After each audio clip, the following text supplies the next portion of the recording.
Sheesh Mahal, and it was the Haveli of one of the Prime Minister of later Mughal, like Bahadur Shah Zafar. और 1857 में ये abandon हुई, और क्योंकि वो जब कत्लेआम हुआ तो उस टाइम पे बहुत सारे जो उनके फैमिली मेम्बर्स थे, सारी चीज़ें, दे फ्लू फ्रॉम दिस प्लेस अपनी जान बचाने के लिए। कुछ मारे गए, कुछ को जान बचाने के लिए निकाला, मतलब कहीं और जाके बस गए।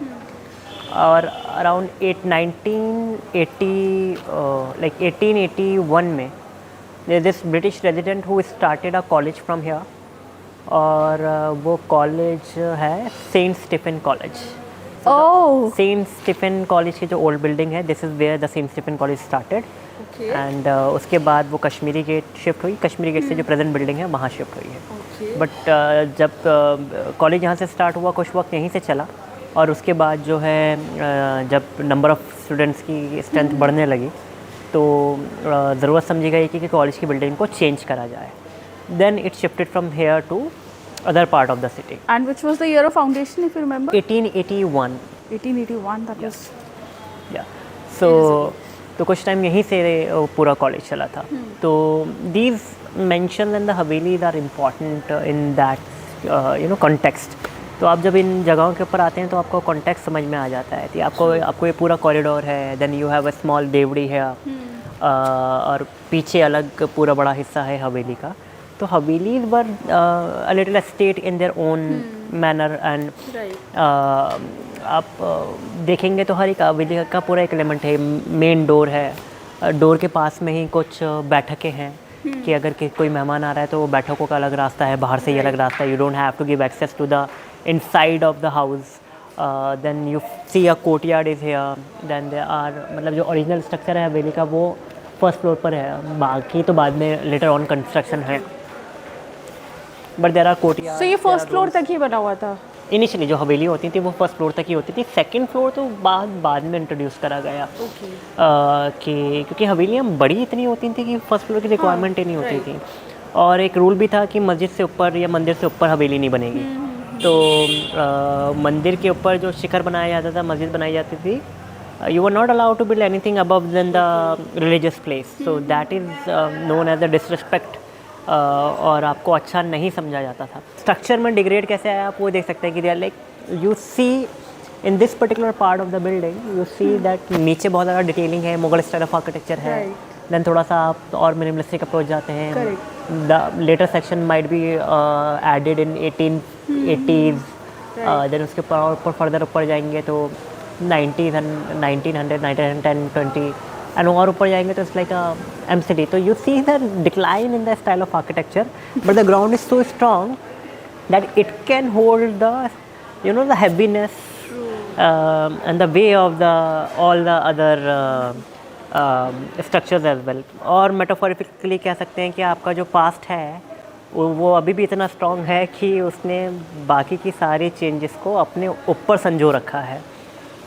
So this building gives me a whole idea of how we have declined over the period of time, but still our past is holding us together. That is very true. Yeah. And I wonder इसका नाम शीश महल क्यों है? Sheesh Mahal basically अगर हम करे जाएं तो अलग अलग महल होते थे। शीश महल, रंग महल, चांदनी महल।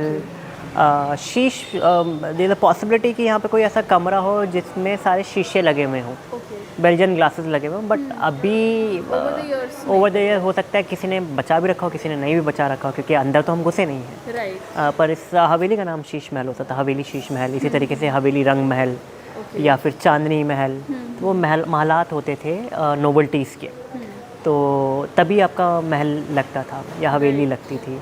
इसी तरीके से अगर छोटे मकान हैं तो वो मकान ही कहलाते थे। कटरा, कोचा, मोहल्ला, बाज़ार, तो हर एक नाम के पीछे एक स्पेसिफिक रीज़न है। तो the names are not kept just for the sake of it. I also wanted to talk to you about how when you established the company initially, you were working at Google. Yeah. So how did you manage running a full-time company and a full-time job? Prior to Google, I was working for Paytm, and तो मेरा Paytm में one day of होता था, और वो rotational होता था, या तो सैटरडे होता था या संडे होता था। So, but I was very fascinated. Initially, when I started, this is just for the, for promoting local art and culture and the authentic stories. So, but initially मेरा मोटिव ये रहता था, and I have no, at the beginning I have no idea कि यार इसको हम लोग monetise करें नहीं करें. स्टार्टिंग में जो एक दो टूर करे उसमें हम लोगों ने लोगों को इनवाइट करा, but people use to sign up but they don't come. ना कि यार ऐसे तो नहीं चलेगा, क्योंकि मैंने सारा रिसोर्स अरेंज कर लिया है, लोगों को कन्विंस कर लिया है, and you also get little disheartened when things don't turn out the way you want. So पहला जब हम लोगों ने ऑर्गेनाइज़ करा तो लोगों ने साइन अप करा, लोग आए नहीं, बट जो आसपास के कुछ फ्रेंड्स थे वो आ गए थे और उनके साथ ही हम लोगों ने टूर वूर करा. और उसके बाद फिर इवेंचुअली देन वी थॉट कि नहीं इसको करना तो है, तो then we put up price कि ठीक है 200 रुपये लेंगे हम, आपको टूर कराएंगे ये सारी चीज़ें. देन इवेंचुअली जिसने पैसे ट्रांसफ़र कर दिया वो आ गया, और जिसने नहीं करे वो नहीं आया. तो इवेंचुअली हमने फिगर आउट करा कि to like make sure that people should come for these tours, like we need to put a ticket over it. So that's how we, और वो टिकट भी इतना नॉमिनल होता था कि हमारे बेसिक खर्चे निकल जाते थे.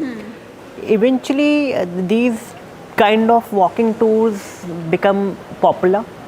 एक गाइडेड टूर, एक मतलब ऐसा नहीं है कि हम कुछ बहुत ज़्यादा नया कर रहे हैं, बट हाँ कुछ अलग तरीके से कर रहे हैं. The guided tour industry was already there in since ages. Initially when we started, there are hardly few organizations that used to function that manner. But we are one of the first organization that came up with this idea, and we have motivated a lot of people to follow our footstep. ऐसा है नहीं है कि बाकी लोग नहीं कर रहे थे या करना चाहते थे, बट ये है कि they have found one blueprint that is sustainable, that is working, and we were very open to teach these things to the people. And I'm very happy to see a lot of people who are doing it in Delhi or old Delhi, or maybe into other part of the country. They have adapted to our model because it is sustainable. It is a promising feature is there. So when I started getting good response for these walks in Paytm, then मैंने अपने manager से discuss करा कि इस तरीके से मैं चलाता हूँ और मुझे एक फिक्स ऑफ दे दो, चाहे सैटरडे का दे दो या संडे का दे दो. तो लाइक ये तो पॉसिबल नहीं है. Then I started looking for the new job opportunity. Then somehow I got a placement in Google, and there are 2 day offs.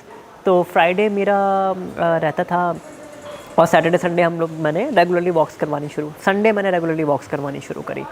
And eventually we started getting opportunities कि आप events भी activate कराओ, food popups भी activate कराओ, दस्तरखान भी करो. तो ये अलग अलग कॉम्बिनेशन ऑफ एक्टिविटीज़ हम लोग करते रहते थे. हेरिटेज वॉक, दस्तरखान, food popup, event, poetry symposium. So एक मेरा रेगुलर वीकेंड फिक्स हो गया था कि इस वीकेंड मुझे फिक्स करना है. So that's when it start getting more into the system. Then वो इतना रिस्पॉन्स मिलने लगा because we were the only company that were dealing in that. और हम लोगों ने तब तक टेल्स ऑफ सिटी को रजिस्टर भी नहीं कराया था. It was there but under a different name, but the vertical were going with the name of Tales of City. और ये experiential tours, event, poetic symposium हम लोग कर रहे थे, दस्तरखान हम लोग कर रहे थे, और लोकल्स को ही इन्वॉल्व कर रहे थे. We don't have money to my salary was when I started, my salary was around 12,000 Paytm. Google थोड़ा सा अच्छा पे करने लग गया, लाइक अपना एंड फिक्स ऑफ मिलने लग गया. एंड देन दिन, क्योंकि वो it used to be into the Sohna road, तो वो 2 घंटे का ट्रैवल आना जाना वो काफ़ी टायरिंग हो जाता. Then I opted for the night shifts. तो मैं शाम में 6 बजे निकलता था, सुबह 4-5 बजे मैं वापस घर आता था, 1 घंटे की नींद भर के. मतलब 1 घंटा ट्रैवल टाइम तब भी लग जाता था, 40 मिनट सोना रोड से दिल्ली. एंड उसके बाद फिर 4 घंटे की नींद भर के दिन में पूरा अपना मैं फ्रीलांसिंग करता था, marketing. So apart from the regular job I have done a lot of freelancing as a digital marketer. We have a plan to like expand pan India, and after pan India we have a vision for the global expansion. So हम लोग अपना जो पिछले 10 साल में हमारा research रहा है उसके रिलेटेड हम लोग we are in a process of developing a technology which will work as a arm to our operational team. So we have sustaining our operation on ourselves. बहुत सारे लोग कहते हैं कि a lot of investors are getting interested in our company from the day one. But the thing is कि vision alignment होनी बहुत ज़रूरी है इन्वेस्टर के साथ. And money is not always everything. कि अगर इन्वेस्टर आएगा तो सीधा सेल्स के ऊपर फोकस करेगा, और हमें ऑपरेशंस के लिए पैसे की रिक्वायरमेंट नहीं है. We are able to sustain our organisation in last 10 years. हाँ, स्केलिंग के लिए हमें ज़रूरत है, वो भी तब जब हमें रिक्वायरमेंट पड़ेगी. We want to have our operational backbone fixed first.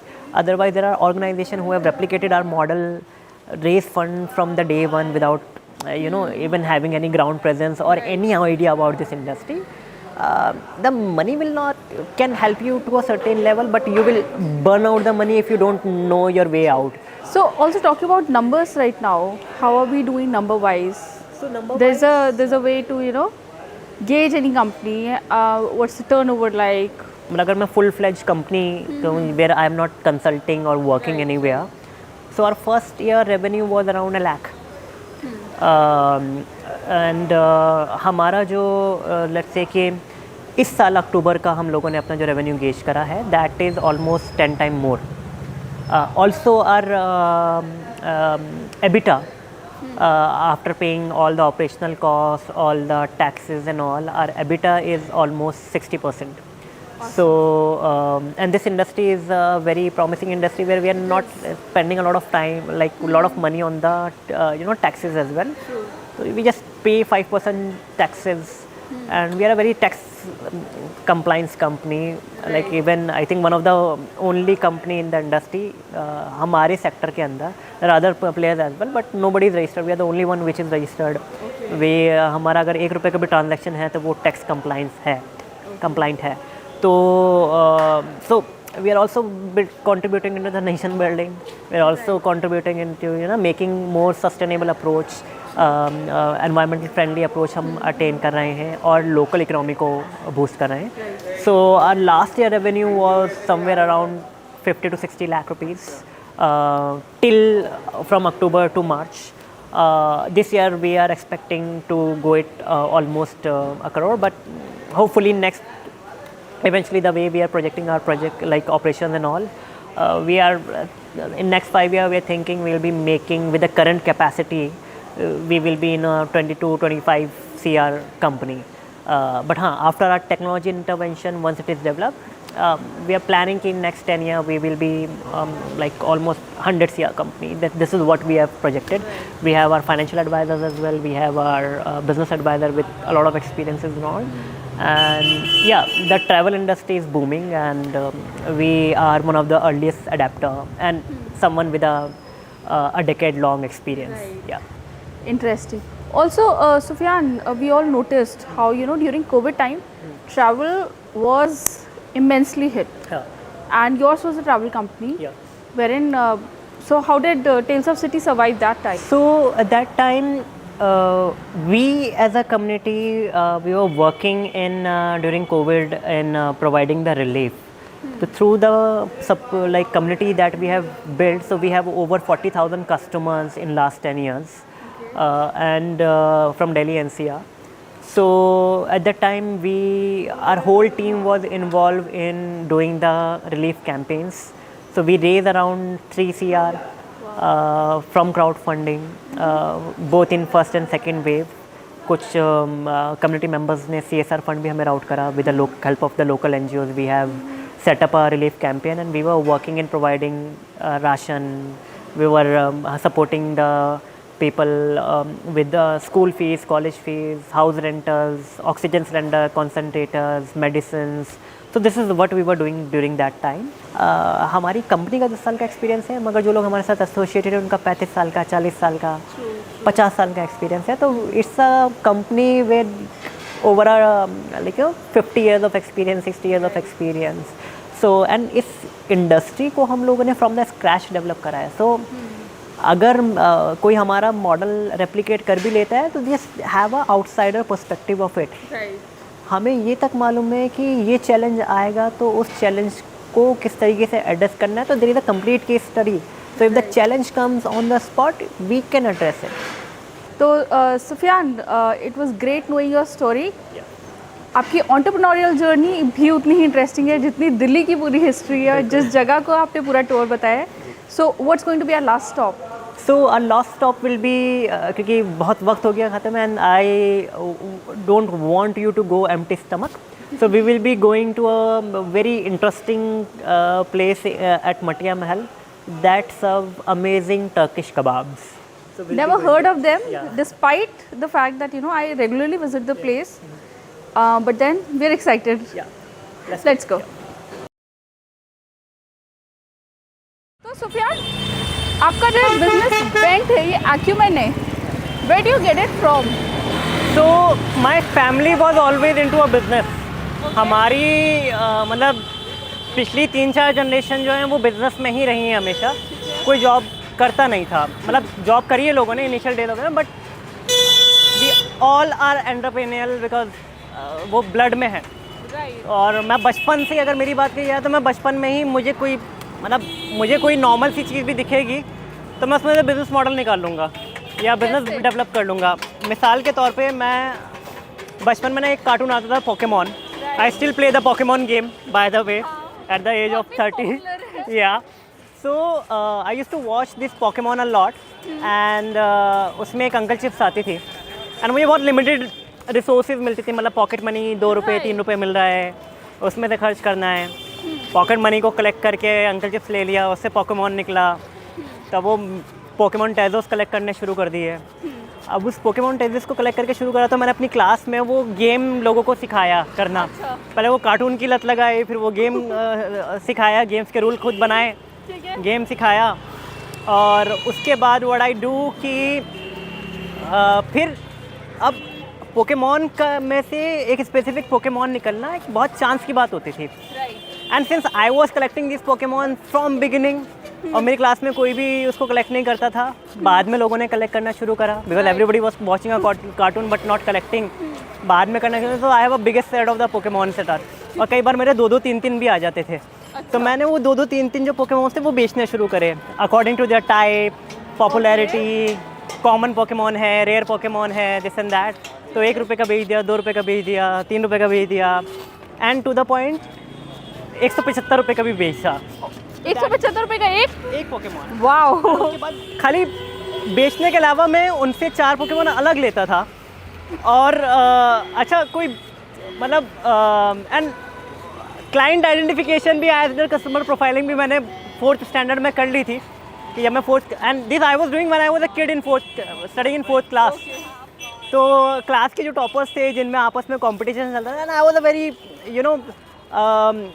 mediocre kid in terms of academic, but I was very active in all the extracurricular activities and all. So मैंने जितने भी टॉपर्स थे उनको गेम्स वगैरह सिखा के, और उनका क्योंकि कंपटीशन चलता था तो उनको इसकी आदत पड़ गई. I know these people will kill me for that because we are still friends.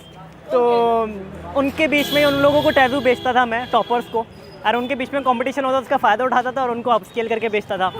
तो आई थिंक 4 ही दौड़ था, 4 ही दौड़ मैंने 125 का बेचा, ड्रैगनाइट 175 का बेचा, और टैटू लेने के बाद उनसे टैटूज भी लेता था कि 4 मेरी चॉइस के, 2 तुम कोई से भी दे दो. Very smart. So that I was doing as a kid, and I was always into, मतलब I was so into monetizing everything that my mother used to send me to send things to her friend, her families and all. And after certain period of time मैंने कहा मुझसे इतना नहीं होगा भाई, start paying me for the each delivery. So I was a Blinkit of my mother at that time, and I have started charging them. मतलब उस time पे अगर मैंने मोनेटाइज करा होता तो शायद ब्लिंकिट का ओनर होता आज. तो जो बोलते हैं ना कि पूत के पाँव पालने में नज़र आते हैं, Exactly. सुफियान के भी एंटरप्रेन्योरियल जो स्किल्स हैं वो क्लास 4th में नज़र आ रहे थे. So yeah, so my sister got to know about it. उसने घर में कंप्लेंट कर दी, एंड दादा आए, मतलब दादा को पता लगा, दादा हंसे और उन्होंने बोला भाई पूत के पाँव पालने में नज़र आते हैं. That was exactly the same thing that he said.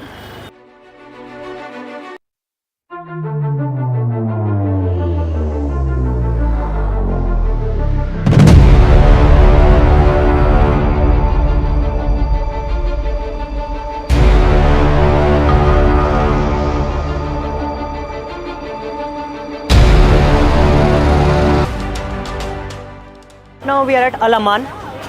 तो पुरानी दिल्ली में कुछ बहुत पॉपुलर आउटलेट्स हैं, और अगर वहाँ पे आपको कभी भीड़ मिले और मौका ना मिल रहा हो तो there are other options which are serving extraordinary food but not very popular. So this is one of them. And Al Amaan है, इनके टर्किश कबाब काफ़ी अच्छे हैं, इनका चिकन टिक्का काफ़ी अच्छा है, सॉफ्ट है और आपको जला हुआ नहीं मिलेगा। तो while you are eating you will see the juiciness into the chicken. तो मुर्गे को right from the selection of the chicken to making it on a specific आँच, बनाने का कितनी आँच चाहिए, कौन सा मटेरियल चाहिए, मसाला कौन से लगेंगे, वो एक बहुत बड़ा फैक्टर होता है कंट्रीब्यूटिंग। तो I give them like 10 on 10 on that factor. अगर मुझे कभी चिकन टिक्का खाने का मन कर रहा हो और असलम ना जाना हो मुझको, तो मैं असलम जाता ही नहीं हूँ, आई प्रेफर देयर चिकन ये टिक्का। पुरानी दिल्ली वालों का थोड़ा राज है कि जिन लोगों को अच्छा बटर चिकन खाना हो तो असलम नहीं जाते नहीं हैं। जाते हैं। और तो we come here for the butter chicken and for the Turkish kebab. Also, one more question. You know, Delhi faces extreme weathers. When it's summertime, it's extremely hot, so you cannot have these walks. Winters also, it can get very cold to hold any walk at all. Rainy season, it brings with its own challenges, right? So how do you manage that? देखिए, आप अगर दिल्ली को देखें तो दिल्ली आपको बहुत कुछ सिखाती है, right from our food to our culture, our festival are very season dependent. Right. So you cannot fix a business model that cater to just one specific season.